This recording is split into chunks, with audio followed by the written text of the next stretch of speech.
नरेंद्र मोदी हाय हाय, gas के दाम वापस लो, नरेंद्र मोदी शर्म करो, शर्म करो, नरेंद्र मोदी हाय हाय।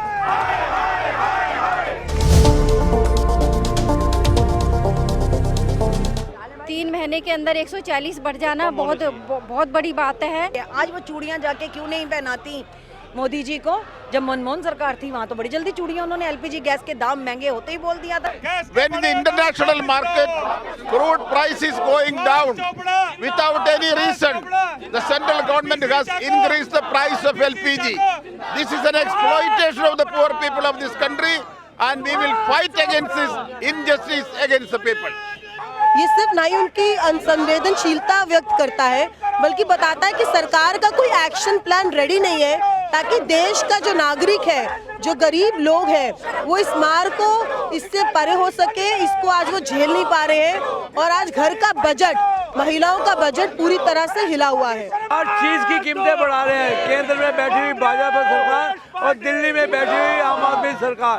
आम आदमी पार्टी ने ये हालत कर दी, आज प्याज के दाम, टमाटर के दाम, लहसुन, हर चीज के कीमतें बढ़ रही है, लेकिन इन्होंने किसी भी जमाखोर के ऊपर छापा नहीं डाला। ये दर्शाता है कि ये आम आदमी पार्टी और बीजेपी पार्टी ये मिलके ये सारा काम करवा रहे हैं। जितनी महंगाई बढ़ रही है, इन दोनों की मिली सांठगांठ के।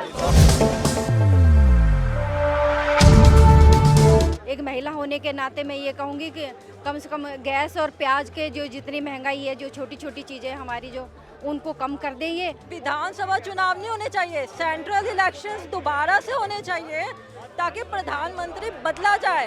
नरेंद्र मोदी को और ये अमित शाह को यहाँ से भगा देना चाहिए। मैं एक्चुअली मेरी सरकार से पहला सवाल तो ये है कि उनके जितने मित्र हैं गैस एजेंसीज, पेट्रोलियम वाले, वो कितने घाटे में है कि उनकी संपत्ति तो बढ़ रही है, उनकी अपनी संपत्ति तो बढ़ रही है, लेकिन सिलेंडर का दाम वो इस तरह से बढ़ा के आम आदमी की और नॉर्मल आदमी के घर के किचन से जिस तरह से ये निकाल रहे हैं ना पैसा, तो वो मेरे लिए एक सवाल का विषय है। हम मांग करते हैं कि जो दाम बढ़े हुए हैं उनका वापसी की जानी चाहिए।